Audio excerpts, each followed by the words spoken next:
السلام عليكم ورحمة الله وبركاته إن الحمد لله والصلاة والسلام على من لا نبي بعد أما بعد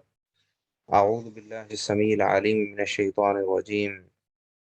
من همزه ونفخه ونفسه بسم الله الرحمن الرحيم ولما فصلت العير قال أبوهم إني لا أجد ريح يوسف لولا أن تفندون۔ یہ سورہ یوسف ہے۔ یوسف علیہ السلام کا قصہ اللہ سبحانہ و تعالیٰ بیان فرما رہے ہیں کہ جب یوسف علیہ السلام کے بھائی دوبارہ یوسف علیہ السلام کے دربار میں پہنچے اور وہاں درخواست کی کہ ہم پہ صدقہ کیجئے، ہمارے پاس پیسے نہیں ہیں لیکن ہمیں غلہ چاہیے، اور جس طرح سے یوسف علیہ السلام نے پھر ان کو بتلا دیا کہ میں تمہارا بھائی یوسف ہوں، اور ان کو معاف بھی فرما دیا، اور پھر ان کو اپنا قمیص دے کے بھیجا کہ جا کے یہ میرے والد کی آنکھوں پہ ڈال لو تو ان کی بینائی واپس آ جائے گی، جو وہ یوسف علیہ السلام کے غم میں رو رو کے ان کی آنکھوں کی بینائی جاتی رہی تھی۔ اللہ سبحانہ و تعالیٰ فرماتے ہیں وَلَمَّا فَصَلَتِ الْعِيرُ، کہ جب قافلہ چلا، قافلہ وہاں سے نکلا، قَالَ أَبُوهُمْ، تو یہ وہ قافلہ ہے کہ جو کہ یوسف علیہ السلام کے والد یعقوب علیہ السلام بھی باقی اپنے خاندان کو لے کے پیچھے سے مصر کی طرف چل پڑے تھے۔ تو جب ان کا قافلہ اب سفر کرنا اس نے شروع کر دیا تھا مصر کی طرف، قال ابوہم، تو ان کے والد نے کہا، یعنی یعقوب علیہ السلام نے کہا، انی لا اجد ریح یوسف لولا ان تفندون، کہ مجھے یوسف علیہ السلام کی خوشبو آ رہی ہے، اگر تم یہ نہ کہو کہ میں بڑھاپے کی وجہ سے میں جو ہے وہ اپنا توازن کھو بیٹھا ہوں، تو بہت زیادہ بڑھاپے کا اگر تم یہ مجھ پہ الزام نہ لگاؤ، بلکہ میرا اگر یقین کرو، اعتماد کرو، تو میں تمہیں حقیقت میں یہ بات بتا رہا ہوں کہ مجھے یوسف علیہ السلام کی خوشبو آ رہی ہے۔ تو یہ ایک معجزاتی طور پہ اللہ سبحانہ و تعالیٰ نے ان کو یہ احساس کروایا کہ یوسف علیہ السلام کی موجودگی کا، اور ان کی خوشبو جو ہے ان کو آنا شروع ہوئی۔ تو یہ سب اللہ سبحانہ و تعالیٰ کے اختیارات میں ہے کہ جب وہ چاہے تو اپنے نبی کو، جو ان کے بیٹے ہیں وہ بھی نبی ہیں، ان کی اتنی دور سے خوشبو جو ہے وہ آنے لگ گئی، اور جب وہ قریب ہی ایک دفعہ شروع میں بچپن میں جب ان کو کنویں میں پھینک آئے تھے بھائی، تو وہ کنواں قریب بھی تھا، لیکن اس وقت جو ہے وہ اللہ سبحانہ و تعالیٰ کی طرف سے اس چیز کا ان کو خوشبو یا اور کسی انداز سے ان کو نہیں بتلایا گیا کہ یوسف علیہ السلام کہاں پہ ہیں۔ تو یہ سب اللہ سبحانہ و تعالیٰ کے اختیارات ہیں، اور یہ جو ساری نشانیاں ہیں، سارے معجزات ہیں، ان سے ہمیں یہی چیز پتہ چلتی ہے اور ہمارے سامنے آتی ہے کہ اللہ سبحانہ و تعالیٰ اپنی مشیت کے مطابق جب چاہتے ہیں اس انداز سے ان معجزات کا اظہار فرماتے ہیں۔ قالوا تاللہ، تو آگے سے جو خاندان والے تھے انہوں نے کہا کہ اللہ کی قسم، انک لفی ضلالک القدیم، آپ اپنے اسی پرانے جو آپ کو خبط ہے، یا آپ کی جو بے پناہ محبت ہے یوسف علیہ السلام کے لیے، اسی میں آپ ابھی تک مبتلا ہیں۔ یعنی انہوں نے اعتماد نہیں کیا، انہوں نے کہا وہی جو انہوں نے پیچھے بات کی کہ اب یہ کہیں گے کہ بڑھاپے میں اب جو بابا جی ہیں ان کو اس طرح ذہنی توازن ٹھیک نہیں ہے، تو اس لیے نعوذ باللہ وہ یہ اس طرح کی باتیں کر رہے ہیں۔ فلما ان جال بشیر ہو، تو جب خوشخبری دینے والا آیا، القاہ علی وجی، اور اس نے قمیص کو ان کے چہرے پہ ڈالا، فرتد بصیرا، تو وہ فوراً دیکھنے والے ہو گئے، فوراً ان کی بینائی واپس آ گئی۔ جب ان کی بینائی واپس آ گئی، قال الم اقل لکم، تو انہوں نے پھر اپنے خاندان والوں سے کہا کہ کیا میں نے تم سے یہ نہیں کہا تھا کہ انی اعلم من اللہ ما لا تعلمون،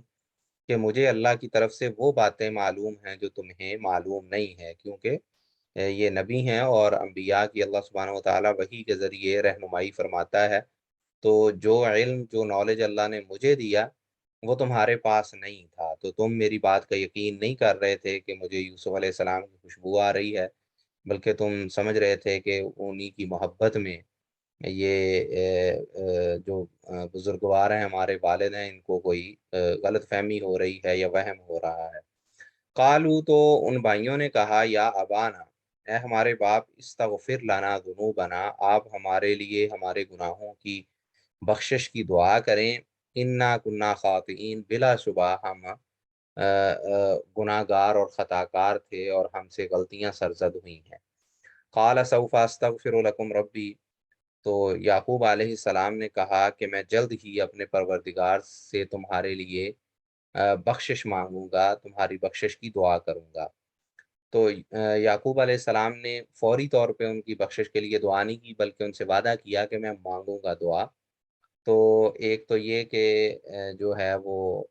مثلا رات کے وقت جب قبولیت کا وقت ہوتا ہے، اس وقت یا تو ان کی مراد تھی کہ میں دعا کروں گا، یا یہ کہ چونکہ ان کے مظالم یا یوسف علیہ السلام کے خلاف تھے، تو اس کو ڈیلے کروں گا اور یوسف علیہ السلام سے جا کے مشورہ کروں گا تم لوگوں کی مغفرت کی دعا اللہ سبحانہ و تعالیٰ سے مانگنے سے پہلے۔ انہو هو الغفور الرحیم، بلا شبہ اللہ معاف کرنے والا اور بہت مہربان ہے۔ فلما دخلوا علی یوسف، تو جب یہ سارے لوگ یوسف علیہ السلام کے پاس پہنچے، آوا الیہ ابویہ، تو یوسف علیہ السلام نے اپنے ماں باپ کو اپنے پاس جگہ دی، اپنے پاس بٹھایا۔ وقال ادخلوا مصر انشاء اللہ آمنین،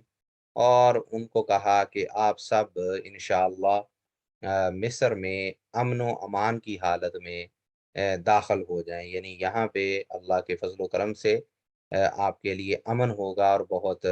اچھی جگہ ہے، کیونکہ یہاں پہ آپ کے بیٹے کو اللہ سبحانہ و تعالیٰ نے جو حکومت ہے اس سے نوازا ہے، تو آپ یہاں امن کے ساتھ، احترام کے ساتھ داخل ہو سکتے ہیں۔ وَرَفَعَ أَبَوَيْهِ عَلَى الْعَرْشِ، اور یوسف علیہ السلام نے اپنے والدین کو اپنے ساتھ تخت پہ بلند کر کے بٹھایا۔ وَخَرُّوا لَهُ سُجَّدًا، اور وہ سارے کے سارے سجدے میں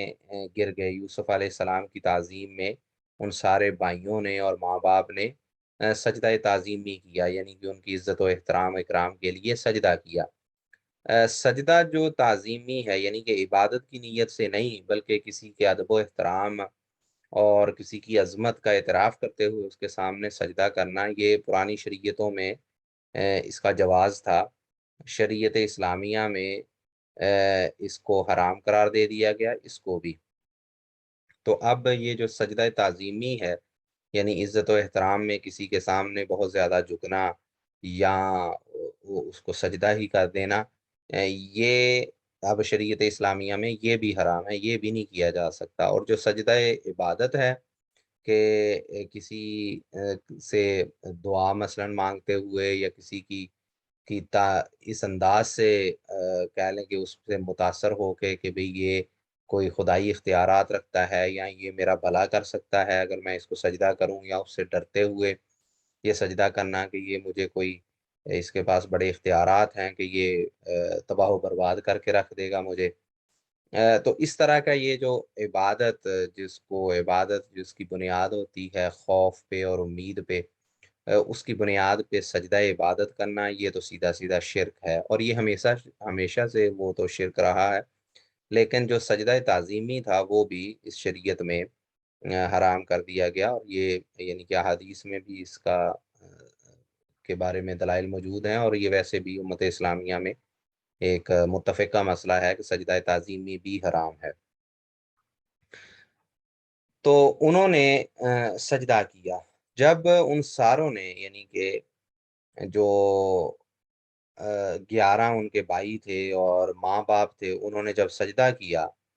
تو یوسف علیہ السلام نے کہا، یا ابت ھذا تعویل رؤیای من قبل، اے میرے باپ، یہ میرے اس پہلے خواب کی تعبیر ہے جو اس صورت کے شروع میں جس کا تذکرہ آیا تھا کہ انہوں نے خواب میں دیکھا کہ 11 ستارے اور سورج اور چاند ان کو سجدہ کر رہے تھے۔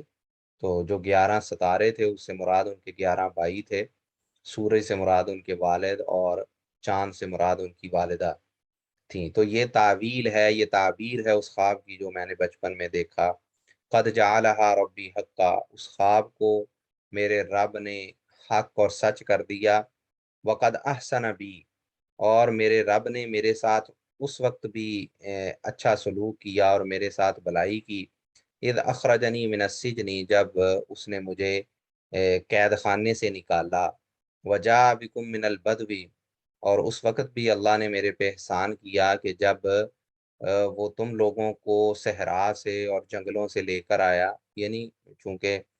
مصر ایک بہت بڑا ملک اور ایک تہذیب و تمدن کا گہوارہ تھا، تو اس کے مقابلے میں جو کنعان شہر یا علاقہ ہے وہ تو ایک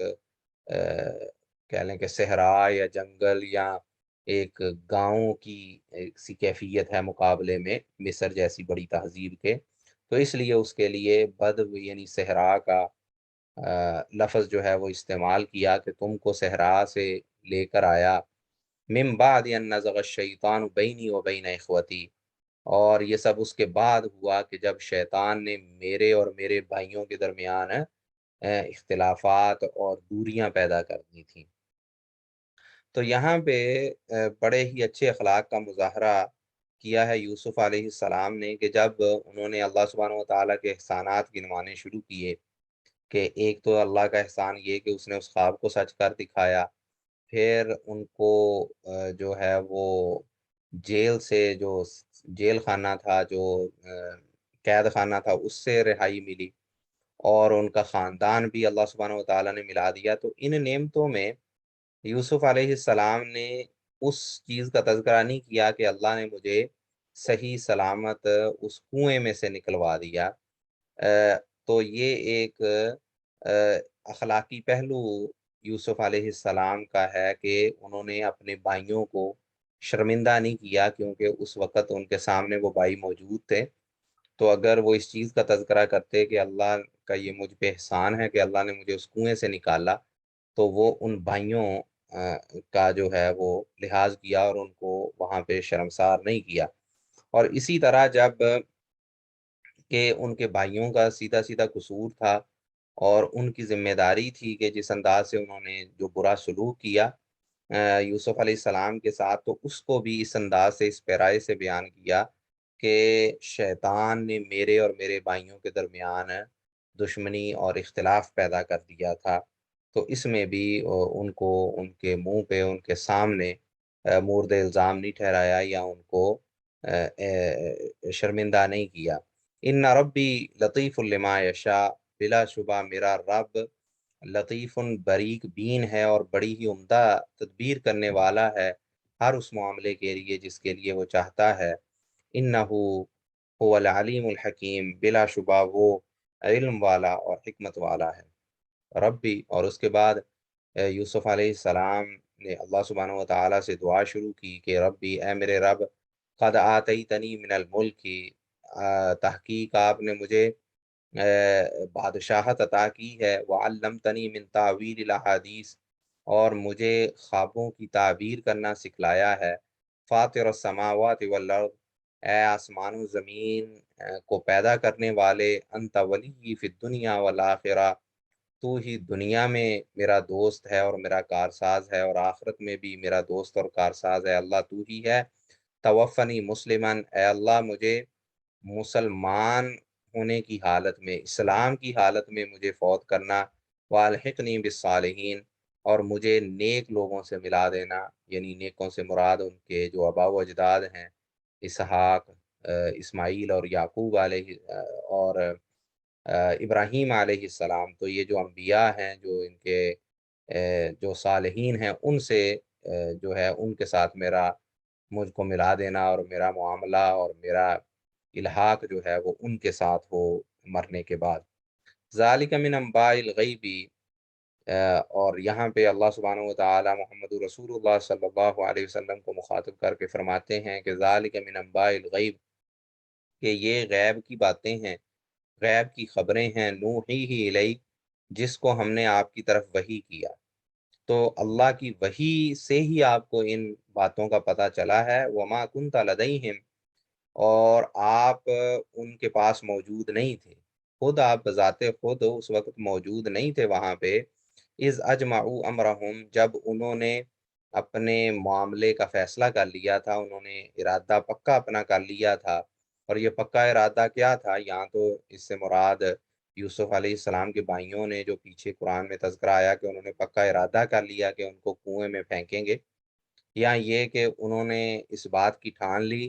کہ اپنے باپ کو کس انداز سے انہوں نے فریب دینا ہے یا جھوٹ بولنا ہے جا کے، کہ یوسف علیہ السلام کو جو ہے بھیڑیا وہ کھا گیا ہے۔ تو جب وہ ساری سازش کر رہے تھے، وہ جو پلان بنا رہے تھے، اس وقت اے محمد رسول اللہ صلی اللہ علیہ وسلم آپ ان کے بیچ موجود نہیں تھے، کہ جب وہ ساری سازش کر رہے تھے اور اپنا مکر کر رہے تھے، فریم میں لگے ہوئے تھے، لیکن اللہ نے آپ کو اس کی خبر وحی کے ذریعے دی ہے۔ وما اکثر الناس ولو حرصت بمؤمنین، اور لوگوں کی جو اکثریت ہے، اگرچہ آپ جتنی مرضی چاہت رکھیں، جتنا مرضی حرص کریں، آپ لاکھ چاہیں، اکثریت لوگوں کی ایمان لانے والی نہیں ہے۔ تو اگرچہ اس میں بڑی نشانیاں ہیں، اور اس صورت میں بھی یہ جو وحی یوسف علیہ السلام کے بارے میں آپ پہ نازل ہوئی، آپ خود وہاں پہ موجود نہیں تھے، آپ نے کسی اور سے اس چیز کو سنا نہیں ہے، ڈائریکٹ اللہ کی طرف سے آپ کو اس کا بتلایا جا رہا ہے، یہ نبوت کی کھلی دلیل ہے۔ لیکن اتنے واضح دلائل کے باوجود بھی حقیقت یہ ہے کہ لوگوں کی جو اکثریت ہے وہ ایمان نہیں لائیں گے۔ وما تسألهم علیہ من اجر، اور آپ اس کے بدلے ان سے کوئی اجرت بھی طلب نہیں کرتے کہ مجھے پیسے دو کہ جو میں تمہیں دین کا پیغام دے رہا ہوں۔ ان هو الا ذکر للعالمین، یہ تو تمام دنیا والوں کے لیے بڑی ہی نصیحت اور ذکر اور واعظ والا معاملہ ہے۔ تو آپ لوگوں کو نصیحت کرتے ہیں، ان کو نیکی کا حکم دیتے ہیں، برائی سے روکتے ہیں، اور اس پہ آپ ان سے کوئی اجرت بھی طلب نہیں کرتے، اور پھر دلائل بھی سارے ان کے سامنے آتے ہیں، اس کے باوجود بھی ان کی اکثریت جو ہے وہ ایمان لانے والی نہیں۔ وَكَأَيٍّ مِّنْ آیَةٍ فِي السَّمَاوَاتِ وَالْأَرْضِ، اور کتنی ہی زمین و آسمان میں نشانیاں ہیں اللہ کی جو وجود پہ، اللہ کی توحید پہ، اللہ کی ربوبیت پہ دلالت کرنے والی کتنی ہی نشانیاں ہیں زمین و آسمان میں، یمرون علیہا، اور یہ لوگ وہاں سے گزرتے ہیں، ان نشانیوں سے، ان کے پاس سے وہ نشانیاں گزرتی ہیں، یہ ان کے پاس سے گزرتے ہیں، وہم عنہا معرضون، لیکن انہوں نے منہ موڑے ہوئے ہوتے ہیں، انہوں نے اگنور کیا ہوتا ہے، یہ توجہ ہی نہیں اس پہ کرتے کہ یہ اللہ کی کے وجود پہ، اللہ کی توحید پہ یہ دلالت کرتی ہیں یہ نشانیاں۔ وما یؤمن اکثرهم باللہ، اور ان میں سے جو اکثر ایسے ہیں کہ جو اللہ پہ ایمان صرف اس انداز سے رکھتے ہیں کہ وہ مشرکون، کے وہ شرک کرنے والے ہیں، یعنی ان میں سے اکثریت جو جن کا اللہ کے وجود پہ ایمان ہے، جو مانتے ہیں کہ اللہ موجود ہے اور اللہ نے سب کچھ پیدا کیا، وہی سب کا خالق ہے، وہی رب ہے، تو یہ ماننے کے باوجود وہ شرک بھی کرتے ہیں، اللہ کے سوا دوسروں کو اللہ کا شریک ٹھہراتے ہیں، ان سے منتیں مانگتے ہیں، ان کی عبادت کرتے ہیں، ان کو نذرانے چڑھاتے ہیں۔ تو یہ جو معاملہ ہے کہ ایک طرف، جیسا کہ قرآن پاک کی دوسری آیات میں بھی اس چیز کی وضاحت ہے کہ مشرکین جو ہیں وہ جب ان سے پوچھا جاتا تھا کہ کس نے آسمانوں اور زمین کو پیدا کیا، کس نے تمہیں پیدا کیا، اور کس کے پاس سارے اختیارات ہیں، تو سارے سوالوں کے جوابات میں وہ اللہ کہتے، لیکن ساتھ ہی یہ کہ اللہ نے ان بتوں کو خدائی اختیارات دیے ہیں، یا ان کی ہم نظریں چڑھائیں گے، یا ان کی ہم عبادت کریں گے کیونکہ ہمارے آباء و اجداد ایسے کرتے آئے ہیں۔ تو جو اکثر لوگ ایسے ہیں کہ جو ایمان رکھنے کے باوجود ساتھ ساتھ مشرک بھی ہیں اور اللہ کے ساتھ دوسروں کو شریک ٹھہراتے ہیں۔ افا امینو ان تأتیہم غاشیۃ من عذاب اللہ او تأتیہم الساعۃ بغتۃ وہم لا یشعرون، کیا یہ لوگ بے خوف ہو گئے ہیں اس چیز سے کہ ان کو اچانک اللہ کی طرف سے کوئی عذاب آ کے ڈانپ لے، او تأتیہم الساعۃ بغتۃ وہم لا یشعرون، یا قیامت ہی آن پڑے ان پہ اچانک اور ان کو پتہ بھی نہ چلے۔ قل، اے محمد رسول اللہ صلی اللہ علیہ وسلم آپ فرما دیجئے، ھذہ سبیلی ادعو الی اللہ، کہ یہ میری راہ ہے، یہ میرا رستہ ہے، میں اللہ کی طرف بلاتا ہوں، علی بصیرۃ انا ومن اتبعنی، اور میں اور میرے جو پیروکار ہیں وہ پوری بصیرت پہ، یقین اور اعتماد کے ساتھ اور بالکل دلیل کے ساتھ اللہ کی راہ کی طرف بلاتے ہیں، وہ سبحان اللہ، اور اللہ پاک ہے ہر قسم کے شرک سے، اور جو اللہ کے یہ شریک ٹھہراتے ہیں ان ساری چیزوں سے اللہ پاک ہے۔ وما انا من المشرکین، اور آپ ان لوگوں کو بتا دیجئے کہ میں مشرکوں میں سے نہیں ہوں۔ وما ارسلنا من قبل کا، اور اے محمد الرسول اللہ صلی اللہ علیہ وسلم، ہم نے آپ سے پہلے بھی صرف جو مرد ہیں ان کو نبی بنا کے بھیجا، نوحی الیہم من اہل القریٰ، کہ جن کی طرف ہم وحی کرتے تھے اور وہ بستیوں والوں میں سے ہوتے تھے، یعنی کہ شہروں والوں میں سے ہوتے تھے، یعنی کہ جو بدوی ہیں، جو جنگلوں میں رہنے والے ہیں یا خانہ بدوش ٹائپ قسم کے لوگ ہیں، ان میں سے انبیاء جو ہیں ان کی بجائے جو بڑے بڑے شہروں والے تھے ان میں سے انبیاء اللہ سبحانہ و تعالیٰ نے بھیجے، کیونکہ وہ زیادہ وہاں پہ تہذیب ہوتی ہے، نرمی ہوتی ہے، بات چیت کرنے کا طریقہ کار ہوتا ہے۔ تو یہ چونکہ انبیاء کی یہ خصوصیات ہوتی ہیں کہ وہ نرم کو اور سمجھداری سے اور مہذب انداز سے بات چیت کرنے والے ہوتے ہیں، اور جو لوگ یعنی کہ اس تہذیب و تمدن سے دور ہوتے ہیں ان کی طبیعت میں سختی ہوتی ہے۔ تو اس وجہ سے اللہ سبحانہ و تعالیٰ نے انبیاء کو ان لوگوں میں سے منتخب کیا یا ان لوگوں میں بھیجا جہاں سے ان کی جو تربیت ہے وہ شروع سے، اور ان کا ماحول جو ہے وہ اس انداز سے ہو کہ ان میں جو اعلیٰ اخلاقی اقدار ہیں وہ بھرپور انداز سے موجود ہوں۔ تو اللہ سبحانہ و تعالیٰ فرماتے ہیں کہ ہم نے مردوں کی طرف مردوں کو نبی بنا کے بھیجا اور ان کی طرف وحی کی، اور وہ بستیوں والوں میں سے تھے، شہروں والوں میں سے تھے۔ افلم یسیروا فی الارض، کیا یہ لوگ زمین میں چلتے پھرتے نہیں ہیں؟ فینظروا کیف کان عاقبۃ الذین من قبلہم، کہ یہ دیکھیں کہ ان سے پچھلے لوگوں کا، ان سے پہلے لوگوں کا کیا انجام ہوا۔ وَلَدَارُ الْآخِرَةِ خَيْرٌ لِّلَّذِينَ اتَّقَوْا، اور بلا شبہ جو آخرت کا گھر ہے وہ بہتر ہے ان لوگوں کے لیے جو تقوی اختیار کرنے والے ہیں۔ افلا تعقلون، کیا تم لوگ عقل سے کام نہیں لیتے؟ حتیٰ اذا استیأس الرسل، یہاں تک کہ جب رسول جو انبیاء تھے وہ نا امید ہونے لگے، انہیں کوئی امید نہ رہی اپنی قوموں سے کہ یہ ایمان لا سکتے ہیں۔ وَظَنُّوا أَنَّهُمْ قَدْ كُذِبُوا، اور اسی طرح وہ جو قوم والے تھے انہوں نے بھی یہ گمان کیا، یہ سوچا کہ شاید ان کو جھوٹی باتیں کی گئی ہیں، ان کو جو ڈرایا گیا عذاب سے، یہ عذاب تو آنے والا نہیں ہے۔ جاءہم نصرنا، تو بالآخر ان کے پاس ہماری مدد آ پہنچی، یعنی اللہ کی طرف سے ان کی قوموں پہ عذاب آ گیا۔ فنجی من نشاء، تو اللہ سبحانہ و تعالیٰ فرماتے ہیں کہ ہم نے جسے چاہا، یعنی ایمان والوں کو ہم نے نجات دے دی۔ ولا يرد باسنا عن القوم المجرمین، اور ہمارا جو عذاب ہے وہ گناہ گاروں سے واپس نہیں کیا جاتا۔ تو جب ایک دفعہ مجرموں پہ، ظالموں پہ عذاب آ جاتا ہے تو پھر وہ واپس نہیں ہوتا۔ لقد کان فی قصصہم عبرۃ لأولی الالباب، تحقیق ان لوگوں کے جو قصے ہیں، یہ جو جتنے اللہ سبحانہ و تعالیٰ نے یہ جو قصے اور کہانیاں بیان کی ہیں پچھلے لوگوں کی، عبرۃ لأولی الالباب، اس میں نشانی ہے، اس میں عبرت ہے ان لوگوں کے لیے جو عقل رکھنے والے ہیں۔ ما کان حدیثا یفترا، یہ کوئی گڑھی ہوئی بات نہیں ہے، یہ کوئی من گڑت اور جھوٹی بات نہیں ہے۔ ولیکن تصدیق الذی، بلکہ